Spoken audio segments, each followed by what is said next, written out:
What are you doing? Huh? What are you doing? Just What are you doing? No. What's happened? Are you okay? yes. Yeah. What's up? Huh? What's up? Picture. Why? Of what? It's secret. Huh? I want one picture. You want a picture of what? Why do you want a picture of them? No. Car. The car? Car. What car? What's it? Small. What's it? Why do you want a picture of the car? I can't hear you. Why do you want a picture of the car? More side. More side. Why? That picture. Why do you want a picture? Pardon? Why do you want a picture of the cars? A nice car. That's one Because it's a nice car. Yeah, 1 second. Just move. What's your name? You were lying Pardon? down there. What were you doing? I just can't move the... All right, pause right here. This is where it starts getting interesting. Notice how a simple need-to-know basis instantly triggers suspicion.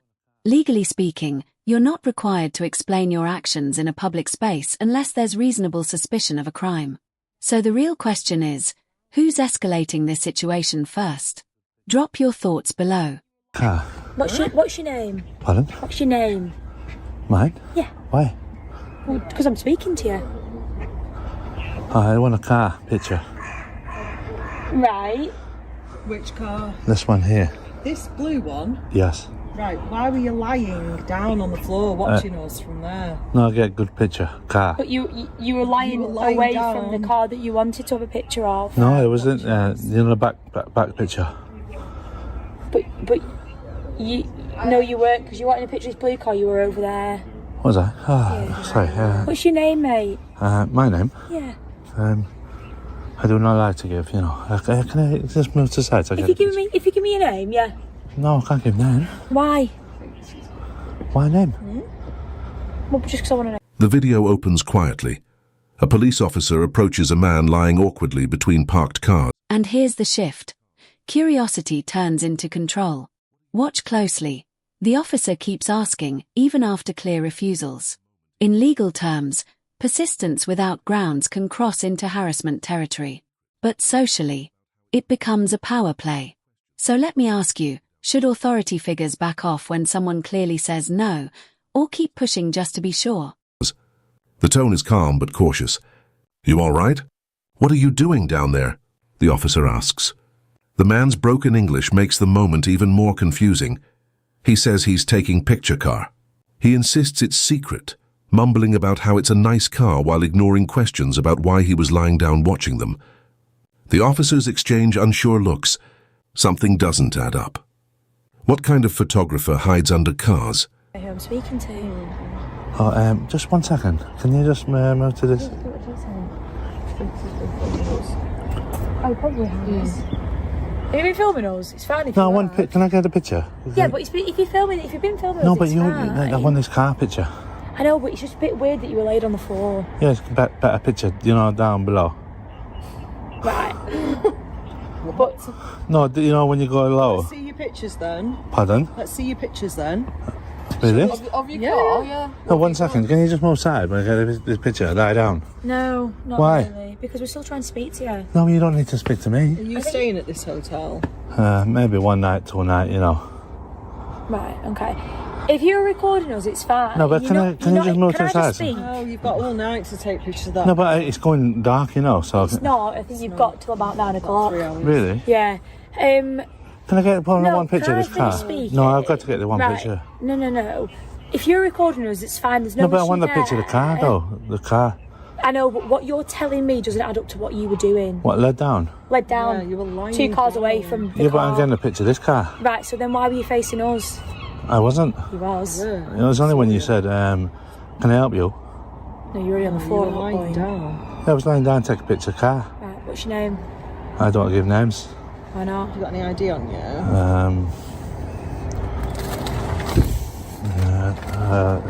No ID. Can I get a picture of this one? Please, can you move aside? Please, ladies. Really? No? Where's your ID? Just 1 second. I get a picture of this car. This is right. So what would you say this one here? Mercedes. I don't know what it is. It's BM, isn't it, that one?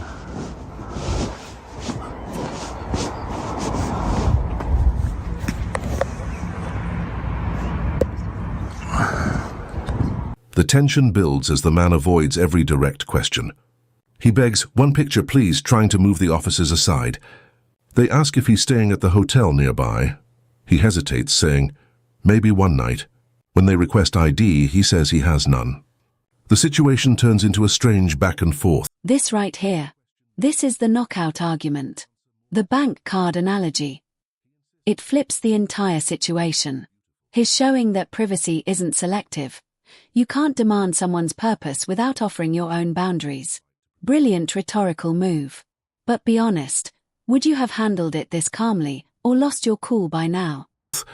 Every question met with confusion, every answer more suspicious than the last. He insists he just wants a picture because car is beautiful, but his behavior doesn't match his words. The officers stay patient, but their tone shifts from polite to protective.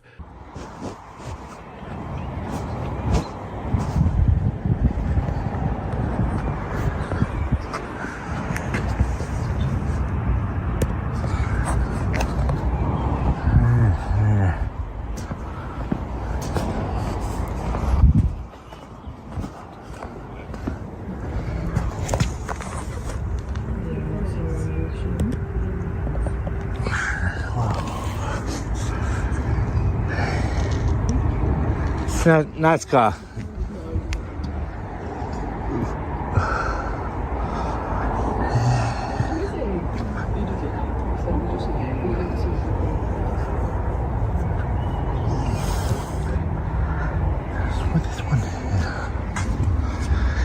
I'm going to get a bit of a shot here on this one. Yeah.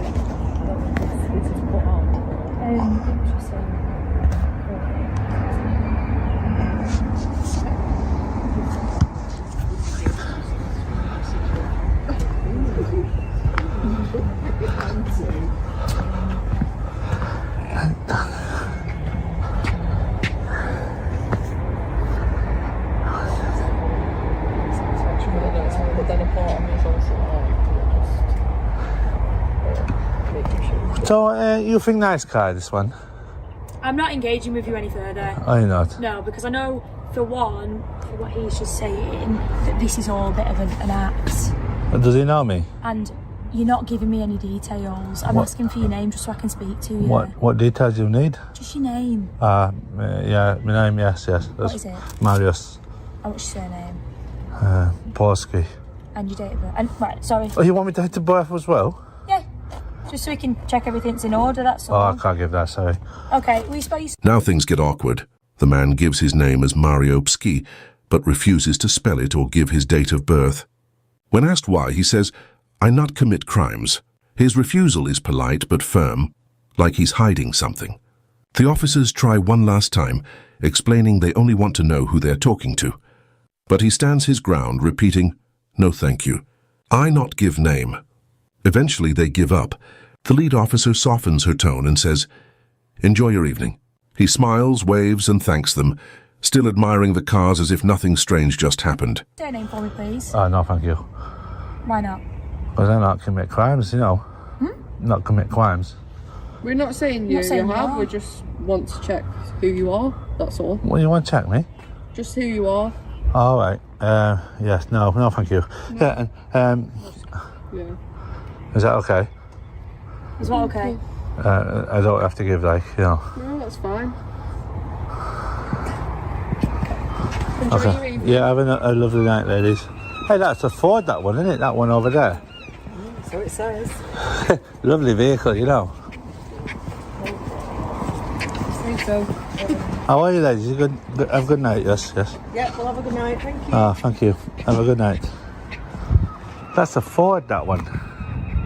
So, guys, same evening. We're now at North Pier, and there is Blackpool Tower. We seem to have a bit of police activity down here. And look, we got the Coyote Ugly Saloon Bar.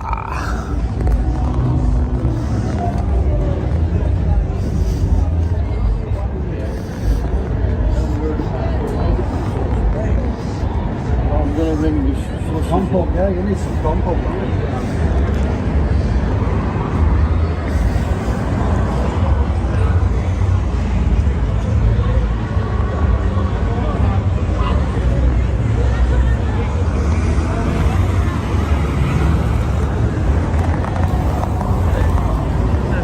Got a dog unit there.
Dog unit. Dog unit. Sport, it doesn't sound anything like that. I always go in sport mode and it sounds terrible.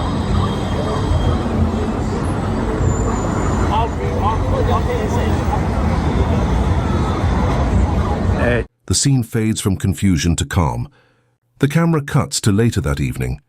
The same man now walking along the illuminated stretch of Blackpool's North Pier. Streetlights shimmer against the wet pavement, and the air feels cooler, quieter, as if the chaos from before never happened. In the distance, Blackpool Tower glows like a golden beacon, casting reflections over the water. It's a cinematic moment, the kind that feels almost too peaceful to be real. As the camera pans, you can hear faint music drifting from nearby bars, mingling with laughter, waves, and the hum of the seaside night. The man narrates softly to himself, his voice calm but cryptic, as if he's reflecting on the odd encounter from earlier, the questioning, the confusion, the suspicion. Now under the lights, he's just another passerby with a camera lost in the rhythm of the city. Police lights flicker again in the background, distant this time, muted, no longer threatening. A dog unit vehicle passes slowly by, its reflection sliding across the wet asphalt like a ghost of authority. The man barely glances at it. The tension that once filled the air has dissolved into nothing. Every sound, Hamas, the revving of engines, the chatter of tourists, the soft whistle of wind, blends into a kind of urban symphony that paints the... And just like that, tension turns into irony. The name reveal breaks the entire atmosphere, but don't miss the deeper point. What started as authority versus citizen ends as ego versus ego. Legally, no crime. Emotionally, a full-blown clash. So here's the big takeaway. How often do situations escalate not because of law, but because neither side wants to lose? Night in tranquility. He films the tower zooming in and out, capturing the glow, the crowd, and the street performers. His lens moves like a silent observer, curious, detached, almost poetic. It's the same man who earlier refused to give his name, now completely at ease, blending into the scene as if he belongs here. The camera captures what words can't. The stillness after the storm, the irony of how quickly suspicion turns to serenity. As he walks away from the pier, his voice fades into the background, saying something about the nice cars again, almost like a personal joke, a reminder of how strange and human the whole day has been. The screen slowly darkens, city lights twinkling in the reflection of his lens. The moment closes not with drama but with quiet irony, the kind of ending that makes you realize some stories don't end with answers. Just a camera, a city, and a man chasing the perfect picture.